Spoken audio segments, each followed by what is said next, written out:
Directing का second lecture discuss करेंगे और यहाँ पर एलिमेंट्स ऑफ डायरेक्टिंग वाला जो टॉपिक है उसको स्टार्ट करेंगे। और मेनली हम आज इस लेक्चर में 4 टोटल एलिमेंट्स है। देखो, supervision, motivation, communication and leadership. तो सुपरविजन को कंप्लीट करके मोटिवेशन का कुछ पार्ट कवर करने की कोशिश करेंगे, ठीक है। तो अंत तक हमारे साथ बने रहिएगा। और जैसा कि मैं हमेशा बताता हूँ कि ये सारे नोट्स जो मैंने वीडियो में लिए हैं ये सारे पूनम गांधी की बुक से हैं, जिसका डिस्क्रिप्शन में लिंक दिया हुआ है, तो आप चाहें तो बुक को वहाँ से जाके खरीद सकते हैं। मैं रिकमेंड करता हूँ, ये बुक काफ़ी अच्छी है। ओके, तो चलिए, सबसे पहला जो एलिमेंट ऑफ डायरेक्टिंग है, 4 एलिमेंट्स हैं, देख लो, सुपरविजन, मोटिवेशन, कम्युनिकेशन और लीडरशिप, ठीक है। तो SMCL शायद आपको इससे याद रह जाए, ये 4 एलिमेंट्स है डायरेक्टिंग के। तो पहला जो S है यानी कि सुपरविजन, इसके बारे में हम डिस्कस करेंगे। तो सुपरविजन जो वर्ड है ना, इसको 2 हिस्सों में चलो बांट देते हैं। सबसे पहला पार्ट हो गया सुपर और दूसरा पार्ट जो हो गया वो हो गया विजन। अब शिल्पा शेट्टी का एक फेमस डायलॉग है, सुपर से ऊपर, ठीक है। डांस का कोई शो है उसमें शायद वो कहती है बार बार। तो सुपर से ऊपर से आप याद रखना कि सुपर वर्ड जो है इसका मतलब है ऊपर से देखना। ऊपर से देखना नहीं, देखना छोड़ दो। और विजन जो है इसका मतलब है देखना। ओके, तो ऊपर से देखना, सुपरविजन का मतलब यही तैयार होके आ रहा है, ऊपर से देखना, ये चीज़ याद रखना। तो सुपर का मतलब क्या है? सुपर का मतलब है ऊपर से और विजन मतलब देखना। तो सुपरविजन मतलब क्या हो गया? सुपरविजन को अगर हम टोटलिटी में देखें इसको, तो इसका मतलब हो गया ऊपर से देखना, ठीक है। तो अब यहाँ पर जो डिस्क्रिप्शन है, यहाँ पर जो डेफिनेशन है वो लिखी हुई है, उसको एक बार पढ़ते हैं। Supervision means instructing, guiding, monitoring and observing the employees while they are performing jobs in the organisation. तो सुपरविजन का मतलब है इंस्ट्रक्ट करना, गाइड करना, मॉनिटर करना और ऑब्जर्व करना, किनको? एम्प्लॉयज़ को, जब वो अपना काम कर रहे होते हैं ऑर्गेनाइजेशन में। तो उस समय उनको देखते रहना, उनको इंस्ट्रक्शन देना, उनको गाइड करना, इसी काम को सुपरविजन कहते हैं। और जो लोग ये सुपरविजन का काम करते हैं उनको सुपरवाइजर बोलते हैं, ठीक है। तो सुपरवाइजर कौन होते हैं? जो सुपरविजन करते हैं। ये लोअर लेवल ऑफ मैनेजमेंट का पार्ट होता है, ठीक है। The word supervision is combination of 2 words, जो कि मैंने आपको बता दिया यहाँ पर, सुपर और विजन, यही सारी चीज़ें यहाँ पर लिखी हुई हैं। तो एम्प्लॉयज़ को ओवर एंड अबव से वॉच करते रहना को ही सुपरविजन बोलते हैं, ठीक है। अब इम्पॉर्टेंस देखेंगे, सुपरविजन का क्या इम्पॉर्टेंस या क्या फंक्शंस है। अब इम्पॉर्टेंस भी पूछे तो यही पॉइंट्स लिखना है और फंक्शंस भी पूछे तो भी यही पॉइंट्स लिखना है, ठीक है, कंफ्यूज नहीं होना है। तो सबसे पहला है इंश्योर्स इशूइंग ऑफ इंस्ट्रक्शन। अब सुपरवाइजर ही वो बंदा होता है ना जो उसके अंडर जो वर्कर्स होते हैं, उसके जो सबऑर्डिनेट्स होते हैं, उसको इंस्ट्रक्शंस इशू करता है। तो सुपरविजन फंक्शन के द्वारा ही सारे इंस्ट्रक्शंस जो होते हैं वो कम्युनिकेट किए जाते हैं। और सुपरवाइजर को ये चीज़ मेक श्योर करना पड़ता है, इंश्योर करना पड़ता है कि हर एम्प्लॉय को बिल्कुल क्लियर टर्म्स में सारे इंस्ट्रक्शंस जो हैं वो कम्युनिकेट कर दिए गए हैं, कहीं भी कोई कन्फ्यूजन नहीं है। तो टॉप लेवल और मिडिल लेवल तो प्लान्स बनाती है, इंस्ट्रक्शंस को डिज़ाइन करती है, लेकिन ये इंस्ट्रक्शंस जो एम्प्लॉयज़ को देते हैं वो ये सुपरवाइजरी लेवल ऑफ मैनेजमेंट यानी कि सुपरवाइजर लोग ही देते हैं। और तब जाके जो काम है वो हो पाता है, क्योंकि इंस्ट्रक्शंस अगर नहीं दोगे तो काम कैसे होगा, ठीक है। दूसरा पॉइंट है फैसिलिटेट्स कंट्रोल। अब सुपरवाइजर का काम सिर्फ इंस्ट्रक्शन देके बैठना ही नहीं है, इंस्ट्रक्शंस देने के बाद जो है सुपरवाइजर को कांस्टेंट वॉच रखना पड़ता है। जैसे मैंने बोला ना कि ऊपर से दृष्टि बनाए रखते हैं, यानी कि जो बाज होता है ना आसमान की तरफ वो उड़ता रहता है लेकिन ज़मीन पे अपनी निगाहें बनाए रहता है। तो वैसे ही सुपरवाइजर जो है वो अपना इंस्ट्रक्शंस देने के बाद पूरी तरीके से मॉनिटर करता रहता है अपने अंडर जो एम्प्लॉयज़ होते हैं और उसका स्टेप बाय स्टेप परफॉर्मेंस को चेक करता रहता है। तो उसी लिए वहाँ पर अगर कोई भी उससे गलती हो रही हो या प्लान से कहीं भी कोई वर्कर अगर डेविएट कर रहा हो तो सुपरवाइजर इंस्टेंटली उसको टोकता है और उसको करेक्ट इंस्ट्रक्शंस देता है कि तुम ऐसे मत करो, तुम वैसे करो, तुमको तो वैसे बताया गया था, तुम ऐसे क्यों कर रहे हो, ठीक है, तुम तो प्लान से भटक रहे हो, तो ऐसे नहीं करना है। तो इसी कारण से कंट्रोल बना रहता है, क्योंकि सुपरवाइजर हमेशा कॉन्स्टेंटली देखता रहता है अपने अंडर में जो वर्कर्स, जो एम्प्लॉयज़ वो लोग काम कर रहे होते हैं, तो वर्कर्स के भटकने के चांसेस बहुत कम होते हैं। और कंट्रोल का मतलब हम ऑलरेडी पढ़ चुके हैं। कंट्रोल का मतलब होता है कि एक्चुअल और प्लान्ड आउटपुट में अगर आप मैच ला सकें तो वही कंट्रोल है। यानी कि आपने जैसा प्लान किया था आपको अगर वैसा ही आउटपुट पाना है तो आपको क्या रखना पड़ेगा, कंट्रोल। तो कंट्रोल से ही आप प्लानिंग जैसी आपने की है वैसी आउटपुट आप पा सकेंगे। अगर आपके ऑर्गेनाइजेशन में प्रॉपर कंट्रोल नहीं है तो प्लान आप चाहे कितना भी अच्छा कर लो, आउटपुट आपको वैसी नहीं मिलेगी। ठीक है, तो सुपरविजन फंक्शन से एक कंट्रोल बना रहता है ताकि जो इंस्ट्रक्शंस दिए गए हैं बिल्कुल वैसा ही काम होता रहे। ठीक है, थर्ड पॉइंट क्या है, ऑप्टिमम यूटिलाइजेशन ऑफ रिसोर्सेज। अब एक सिनेरियो सोचो कि एक बंदे को आपने कुछ सामान देकर कुछ काम करने के लिए बिठा दिया है, ओके, और आप सामने बैठ के उस बंदे को देख रहे हो, बिल्कुल मॉनिटर किए जा रहे हो, तो उस बंदे की ज़रा भी हिम्मत नहीं होगी कि वो थोड़ा सा भी सामान जो है उसको बर्बाद करे या थोड़ा सा भी टाइम इधर उधर करे। वो बिल्कुल बेस्ट तरीके में, बिल्कुल कम टाइम में इफ़िशिएंटली काम करने की कोशिश करेगा, क्योंकि वो जानता है कि एक बंदा मुझ पर नज़र बनाए हुए है, ठीक है, मुझे कॉन्स्टेंटली मॉनिटर कर रहा है। तो वो डर उसके मन में रहता है, इसलिए वो बिना कोई रिसोर्स वेस्ट किए हुए बिल्कुल एफिशिएंट तरीके से काम करता है। इसीलिए कहते हैं कि सुपरविजन के कारण ही ऑप्टिमम यूटिलाइजेशन ऑफ रिसोर्सेज होता है, यानी कि जो भी रिसोर्सेज प्रोडक्शन में यूज़ होते हैं उनमें वेस्टेज बिल्कुल कम होती है, क्योंकि सुपरवाइज़र लोग हमेशा चेक करते रहते हैं कि वर्कर ठीक से काम कर रहे हैं कि नहीं, कहीं अपने रिसोर्सेज को वेस्ट तो नहीं कर रहे हैं। तो उसी डर से वर्कर जो है वो एफिशिएंटली काम करते हैं और वेस्टेज जो है वो मिनिमम होती है। ठीक है, चौथा पॉइंट डिसिप्लिन। सेम चीज़ है, जैसे रिसोर्सेज कम वेस्ट करते हैं उसी तरह डिसिप्लिन में भी काम करते हैं, क्योंकि स्ट्रिक्ट सुपरविजन और गाइडेंस से एम्प्लॉयज़ के मन में भी एक डर बैठा रहता है कि डिसिप्लिनली काम करना है। अगर डिसिप्लिन मेंटेन करके काम नहीं करेंगे तो सुपरवाइज़र जो है वो हमको नेगेटिव मार्क्स देगा या नेगेटिव पॉइंट्स देगा, या हमारी रैंकिंग जो है वो डाउन कर देगा वगैरह चीज़ें, या कोई पनिशमेंट भी दे सकता है, वेजेस वगैरह में कुछ काट छाट कर सकता है। ठीक है, तो स्ट्रिक्ट टाइम टेबल और जो प्लान्स हैं उसको प्रॉपर तरीके से फॉलो करते हैं एम्प्लॉयज़, क्योंकि वो जानते हैं कि सुपरवाइज़र जो है वो हमारे ऊपर नज़र बनाए हुए है। अगला पॉइंट जो है पांचवा, वो है फीडबैक। अब सुपरवाइजर का क्या होता है ना, सुपरवाइजर सिर्फ डांटने डपटने वाला बंदा नहीं है। सुपरवाइजर इंस्ट्रक्शंस इशू करता है, अपने अंडर जो सबॉर्डिनेट्स हैं उन पर नज़र रखता है। लेकिन एक चीज़ आपको और भी यहाँ पर समझनी पड़ेगी कि सुपरवाइजर अपने अंडर जो सबॉर्डिनेट्स काम कर रहे होते हैं ना, उनसे घुला मिला हुआ भी रहता है, उनसे बातचीत करता है, उनसे घुलता मिलता है, उनकी परेशानियाँ पूछता है। ठीक है, तो जो जो फीडबैक उसको अपने अंडर के सबॉर्डिनेट्स या वर्कर से मिलता है, उस फीडबैक को वो आगे मैनेजमेंट तक पहुंचाता है कि वर्कर्स को कहाँ पर दिक्कतें आ रही हैं, क्या कंप्लेंट्स हैं, क्या ग्रीवेंसेस हैं, और कौन सा वर्कर अच्छा काम कर रहा है, किसकी प्रमोशन होनी चाहिए, कौन सा थोड़ा ढीला है जिसको ठीक करने की ज़रूरत है। तो ये सारी चीज़ों का फीडबैक जो है ये सुपरवाइज़र ऊपर मैनेजमेंट को पास ऑन करता है। क्योंकि ये क्यों कर पाता है, क्योंकि ये सुपरवाइजर ही दिन भर वर्कर्स के साथ रहता है, उनको मॉनिटर करता रहता है, तो उसको सारी चीज़ों का पता होता है कि किस वर्कर को क्या दिक्कत आ रही है, कौन कैसा है काम करने में, वगैरह वगैरह चीज़ें। तो फीडबैक जो है मैनेजमेंट को वो भी सुपरवाइजर के थ्रू यानी कि सुपरविजन फंक्शन के थ्रू ही मिलता है। छठा पॉइंट है improves communication. Supervisor issue instructions and orders to all the subordinates and make sure that these instructions and orders are clear to all the members. तो सुपरवाइजर का काम ही है कि इंस्ट्रक्शन देना अपने सारे सबॉर्डिनेट्स को, और मैंने पहले ही बता दिया कि सारे इंस्ट्रक्शंस बिल्कुल क्लियर होने चाहिए सारे मेंबर्स को या वर्कर्स को, और कहीं कोई कन्फ्यूजन नहीं होनी चाहिए। तो जहाँ पर कन्फ्यूजन नहीं होता है वहाँ पर कम्युनिकेशन जो है वो स्ट्रांग होता है। तो सुपरविजन फंक्शन के थ्रू जो है कम्युनिकेशन भी इम्प्रूव होता है। और अगर कम्युनिकेशन क्लियर नहीं होगा ना, तो आपके इंस्ट्रक्शंस भी आपके अंडर जो सबॉर्डिनेट्स काम कर रहे हैं उनको समझ में नहीं आएंगे, और उनको अगर समझ में नहीं आए तो काम तो उल्टा पुल्टा होगा ही। तो सारी चीज़ें इंटर रिलेटेड हैं, तो कम्युनिकेशन इंप्रूव करना भी सुपरविजन का एक बहुत बड़ा दायित्व होता है, और उसके थ्रू ये चीज़ अचीव होती है।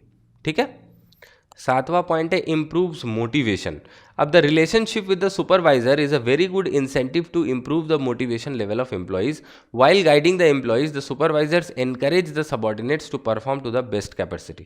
अब जैसे कि मैंने बोला कि सुपरवाइजर सिर्फ इंस्ट्रक्शंस और मॉनिटर करने के अलावा अपने अंडर जो एम्प्लॉयज़ हैं उनके साथ थोड़ा घुल मिल के भी रहता है, उनके साथ थोड़ा हंसी मजाक बातचीत वगैरह करता है, और इसी दौरान वो अपने एम्प्लॉयज़ को इनकरेज करता है और मोटिवेट करता है ताकि वो अपना बेस्ट कैपेसिटी में परफॉर्म भी कर सकें। ठीक है, अलग अलग तरीक़ों से उनको इंसेंटिव्स वगैरह देके मोटिवेशन उनकी बढ़ाता रहता है। ओके, और आठवां और लास्ट पॉइंट है सुपरविजन में मेंटेन ग्रुप यूनिटी। अब सुपरवाइज़र जो है वो एक नेता की तरह है, एक लीडर की तरह, और उसके अंदर जो सारे एम्प्लॉयज़ काम कर रहे होते हैं ना, वो उसके अंडर एक टीम की तरह होते हैं। ठीक है, तो एक लीडर और उसका पूरा टीम, तो लीडर जो है वो इंस्ट्रक्शंस दे रहा है, वो मोटिवेट कर रहा है, वो गाइड कर रहा है, और टीम जो है उस हिसाब से काम कर रही है, तो इस पूरे प्रोसेस के कारण एक ग्रुप यूनिटी बन जाती है, क्योंकि ये लीडर जो है वो अपने पूरे टीम को एक ग्रुप की तरह लेता है और उनमें यूनिटी बना के चलता है। किसी भी क्या कहते हैं, किसी भी वर्कर को अगर कोई दिक्कत आ रही होती है, वो काम नहीं कर पा रहा है, तो बाकी लोग मिलके उसका काम कंप्लीट कर देते हैं। अगर कोई दिक्कत आ रही हो कुछ समझने में, तो दूसरे वर्कर्स उसका काम जो है उसको समझा देते हैं कि ऐसे करो। तो ये सारी चीज़ों को करने से आपस में डिस्प्यूट्स वगैरह नहीं होते हैं और हारमोनी से आप लोग एक साथ काम कर सकते हो। ठीक है, तो ये तो गया सुपरविजन का टॉपिक। अब इसके बाद जो पॉइंट हम डिस्कस करेंगे वो है मोटिवेशन। ओके, ये सेकेंड एलिमेंट है। तो मोटिवेशन मतलब क्या? मोटिवेशन मतलब विल टू वर्क, यानी कि काम करने की इच्छा। और ये इच्छा जो होती है, ये समझ लो, ये इच्छा इंसान के अंदर खुद पैदा होती है। खुद पैदा मतलब ये कोई बाहरी इंसान आपके अंदर डाल नहीं सकता, आप में ये इच्छा जो है अंदर से खुद पैदा होनी पड़ेगी, मोटिवेशन।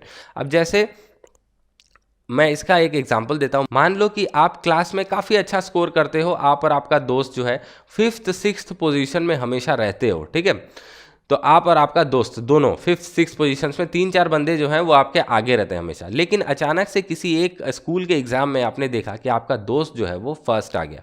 ठीक है, और आप 6th पोजीशन में आ गए। तो आपके दोस्त को जब आपने देखा कि वो फर्स्ट आ गया, तो आपने अपने मन में ठान लिया कि अरे यार, हम दोनों हमेशा 5th 6th पोजीशन में रहते थे, अगर वो बंदा फर्स्ट आ सकता है और इतनी वाहवाही लूट सकता है, टीचर्स का फेवरेट बन सकता है, तो मैं भी तो उसी के लेवल का एक स्टूडेंट हूँ, मैं क्यों नहीं मेहनत करके फर्स्ट आ सकता? तो ये चीज़ जो काम कर रही है अब आपके अंदर, आप जो 6th आए हैं और आपका दोस्त जो फर्स्ट आया है, इससे जो आपके अंदर फीलिंग बन रही है कि मैं भी और मेहनत करूंगा, मुझे भी फर्स्ट आना है, इसी को बोलते हैं मोटिवेशन। तो किसी और ने आपके अंदर ये फीलिंग नहीं डाली, ये फीलिंग खुद ब खुद आपके अंदर पैदा हुई है। और इसके पीछे कुछ भी लालच हो सकता है। लालच यहाँ पर क्या है कि मुझको भी फर्स्ट आना है, क्योंकि फर्स्ट आने का अलग एक रुतबा होता है, टीचर्स के आप फेवरेट बन जाते हैं, आपके पेरेंट्स के नज़र में आप अच्छे बन जाते हो, सब जगह आपकी वाहवाही होती है। तो इसी लालच में आप भी चाहते हैं कि आप भी 6th से फर्स्ट पोजीशन में आ जाओ, तो यही मोटिवेशन है। अब सेम चीज़ जो है ऑर्गेनाइजेशंस के अंदर भी होता है। तो सबसे पहले देख लेते हैं मोटिवेशन का डेफिनेशन क्या लिखा हुआ है यहाँ पर। Motivation can be defined as stimulating, inspiring and inducting the employees to perform to their best capacity. Motivation मतलब क्या? एक एम्प्लॉय को स्टिम्युलेट करना, इंस्पायर करना और इंड्यूस करना कि वो अपने बेस्ट कैपेसिटी में परफॉर्म करे। अब स्टिम्युलेटिंग, इंस्पायरिंग एंड इंड्यूसिंग, ये 3 वर्ड्स हैं। इनका मतलब आपको अगर नहीं पता तो थोड़ा प्लीज़ गूगल कर लेना। मैं अभी डिटेल्स में अगर इन तीनों का मतलब बताने लगा तो काफ़ी ज़्यादा लंबा हो जाएगा। ठीक है, मतलब अगर शॉर्ट में बोलूँ तो किसी एम्प्लॉय के अंदर ये फीलिंग पैदा करना कि उसको अच्छा काम करना है। ठीक है, तो मोटिवेशन एक साइकोलॉजिकल टर्म है। ओके, ये किसी एम्प्लॉय पे आप फोर्स नहीं कर सकते। साइकोलॉजिकल यानी कि मन से रिलेटेड, माइंड से रिलेटेड, ये अंदर खुद ब खुद आता है। देखो यहाँ पर लिखा हुआ, it comes automatically from inside the employees as it is the willingness to do the work, काम करने की इच्छा। Motivation is a process of making subordinates to act in a desired manner to achieve organisational goal. अब organisation में manager क्या चाहते हैं कि एम्प्लॉयज को किसी तरह से मोटिवेट किया जाए।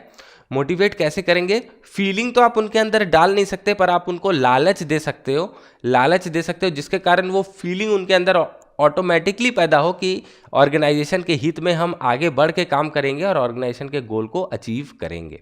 ठीक है, अब यहाँ पर मोटिवेशन इस टॉपिक से रिलेटेड कुछ टर्म्स हैं। ओके, इन टर्म्स को समझना थोड़ा ज़रूरी है, इसलिए बुक में दिया हुआ है। अब इसमें सबसे पहला है मोटिव। तो मोटिव का मतलब होता है इरादा, कुछ करने का जो इरादा होता है हमारा, कुछ करने का जो हम ठान लेते हैं, उसको बोलते हैं motive. Motive is a inner state और डिजायर, आप इसको इच्छा भी बोल सकते हैं। मोटिव यानी कि इच्छा, which energises an individual to move और to behave towards achievement of a goal. तो मोटिव या इरादा एक ऐसी चीज है, एक आपके मन के अंदर एक ऐसी स्थिति है जो आपको एनर्जी प्रदान करती है क्या करने में? To behave in a certain manner, कुछ ऐसा कर गुजरने में जिससे आप कोई अचीव कर सके, कोई गोल। अब जैसे मैंने बोला कि फर्स्ट होना आपका मान लो गोल है, ठीक है, तो मोटिव आपका इरादा है फर्स्ट होने का, और इसके लिए ये फर्स्ट होने का जो इरादा आप रखते हैं ये आपको एनर्जी देगा किस काम के लिए, ज़्यादा मन लगा के पढ़ने के लिए, और आपको उसी दिशा में मूव करने के लिए मजबूर करेगा। आप सुबह जल्दी उठ जाएंगे, ज़्यादा पढ़ेंगे, रात को देर तक पढ़ेंगे, खेलना धूलना हो सकता है कुछ समय के लिए थोड़ा कम कर देंगे। तो ये आपके एक अंदर की एक इच्छा या एक इरादा है फर्स्ट होने वाला, उसी को हम मोटिव बोलते हैं। ठीक है, ये जो है आपके अंदर रेस्टलेसनेस पैदा कर देता है, यानी कि जब तक ये मोटिव आपका, ये इरादा जो है आपका पूरा नहीं हो जाता, तब तक आपके अंदर ना एक छटपटी सी बनी रहती है, रेस्टलेसनेस रहती है, आप शांति से नहीं बैठ सकते। ओके तो ये हो गया मोटिव। दूसरा पॉइंट है मोटिवेशन। मोटिवेशन क्या है? मोटिवेशन एक ऐसा प्रोसेस है जिससे लोगों के अंदर एक ऐसी फीलिंग डाली जा सके जिससे वो अपना बेस्ट एबिलिटी में परफॉर्म करें ताकि वो गोल को अचीव कर सके। तो मोटिव और मोटिवेशन बहुत हद तक रिलेटेड है। ठीक है, मोटिव है इरादा और मोटिवेशन एक ऐसी फीलिंग है कि अपने इरादे को अचीव करने के लिए हम कुछ भी कर गुजरें, उस टाइप की एक फीलिंग है, उसको मोटिवेशन बोलते हैं।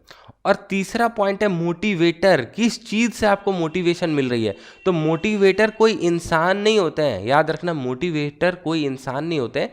मोटिवेटर्स होते हैं इंसेंटिव्स या कुछ लालच ऐसे जो आप हासिल करना चाहते हो। ठीक है, ज़्यादा पैसे कमाने की लालच में लोग एक नौकरी से छोड़ के दूसरी नौकरियों में जाते हैं, फर्स्ट होने की लालच में ज़्यादा पढ़ाई करते हैं। तो कुछ ऐसे लालच होते हैं या कुछ ऐसे टेक्निक्स भी होते हैं जो लोगों को मोटिवेट करते हैं कि किसी एक दिशा में काम करने के लिए। ठीक है, तो कॉमन मोटिवेटर जो मैनेजमेंट यूज़ करती है अपने एम्प्लॉयज़ को मोटिवेट करने के लिए वो है increment, bonus, promotion, recognition, respect etcetera. तो इन सब चीज़ों के लालच में ही लोग मोटिवेट होते हैं कि ऑर्गेनाइजेशन के लिए बढ़ चढ़ के काम करेंगे। अगर ये सब चीज़ें ना हो ना तो लोग ऑर्गेनाइजेशन के काम को उतना सीरियसली नहीं लेंगे। ठीक है, अब अगला टॉपिक जो यहाँ पर डिस्कस हम करेंगे वो है फीचर्स, कैरेक्टरिस्टिक्स या नेचर ऑफ मोटिवेशन। मोटिवेशन जो है ये एक साइकोलॉजिकल फिनोमेना है। जैसे मैंने बताया ना, ये अंदरूनी चीज़ है, एक इंसान के मन से जुड़ी हुई बात है।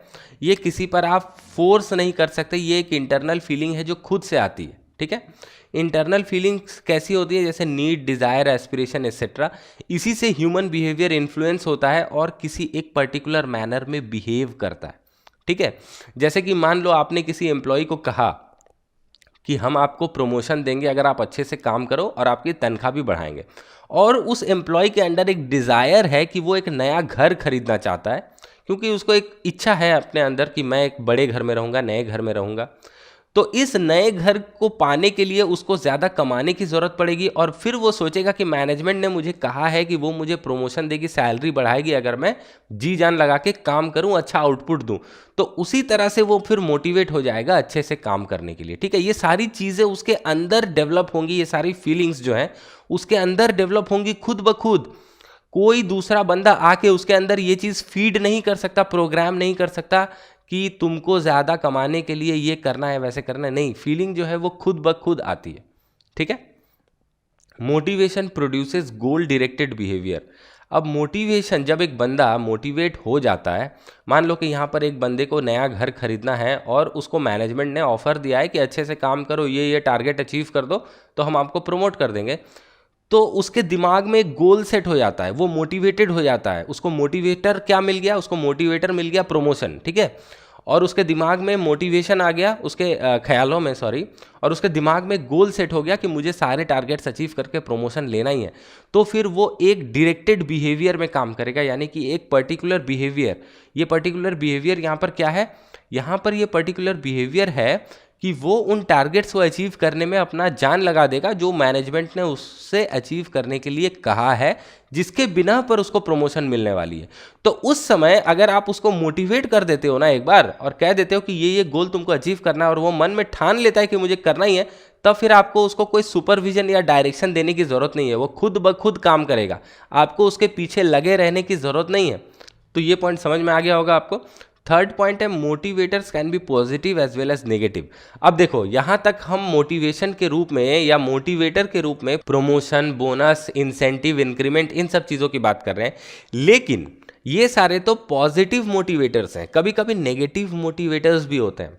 अब मान लो कि किसी एक बंदे को आपने कितना भी प्रमोशन वगैरह ये वो काफ़ी सारे लालच दे दिए आपने, लेकिन फिर भी उसकी परफॉर्मेंस जो है वो सही हो ही नहीं रही है, तो फिर जब सीधी उंगली से घी नहीं निकलती है तो उंगली को टेढ़ी करनी पड़ती है, जैसे वैसे जब पॉजिटिव मोटिवेटर से काम नहीं होता है ना, तब नेगेटिव मोटिवेटर यूज़ करना पड़ता है।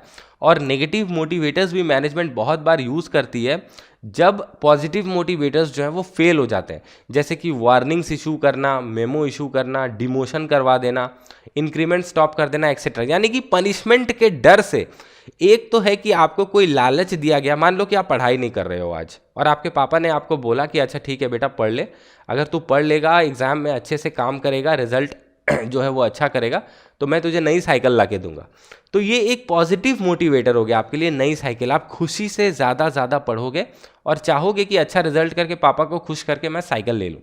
लेकिन कभी कभार कुछ लोग ऐसे होते हैं कि चाहे उनको कितना भी लालच दे दो, उसको कितना भी, वो उस डायरेक्शन में बिहेव नहीं करते जैसे उसके पेरेंट्स चाहते हैं।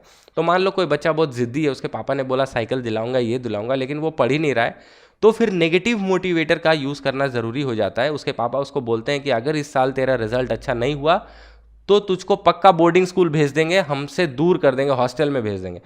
तो फिर बच्चा क्या करता है, वो डर के फिर पढ़ाई करने लगता है। तो नेगेटिव मोटिवेटर के डर से भी बहुत लोग डिजायर्ड मैनर में बिहेव करने लगते हैं। तो ये चीज़ समझना बहुत ज़रूरी है। मोटिवेटर जो है वो पॉजिटिव नहीं बल्कि नेगेटिव भी हो सकते हैं। ओके, चौथा point, motivation is a complex process. अब मोटिवेशन जैसा कि मैंने आपको बताया ना, ये इजी प्रोसेस नहीं है, बहुत कॉम्प्लेक्स प्रोसेस, ये काफ़ी डिफिकल्ट टास्क है। क्यों डिफिकल्ट है? क्योंकि हर ह्यूमन बीइंग की नीड्स अलग होते हैं। कुछ लोग पैसों से खुश हो जाते हैं, कुछ लोग जो हैं वो रिकॉग्निशन से, रेस्पेक्ट से खुश होते हैं, ठीक है। तो अगर किसी बंदे को सही दिशा में काम करने के लिए मोटिवेट करना है तो उसके मैनेजर को समझना पड़ेगा कि किस टाइप का मोटिवेटर इस बंदे को मोटिवेट कर सकता है। कुछ लोगों को पैसों की ज़्यादा ज़रूरत होती है तो वो लोग इंक्रीमेंट या बोनस के लिए ज़्यादा काम कर सकते हैं या उनसे मोटिवेट हो सकते हैं। कुछ लोगों को रिवार्ड, रिकॉग्निशन या क्या कहते हैं आप, रेस्पेक्ट की ज़रूरत होती है, तो वो मान लो कि आपने उनको employee of the year award दे दिया, उसी से वो बहुत ज़्यादा खुश हो जाते हैं, पैसों की एक्स्ट्रा ज़रूरत नहीं होती है। तो यहाँ पर मैनेजर को समझना पड़ता है कि किस बंदे की क्या रिक्वायरमेंट है और उसी तरह से उसको मोटिवेट करने की ज़रूरत पड़ती है, ठीक है।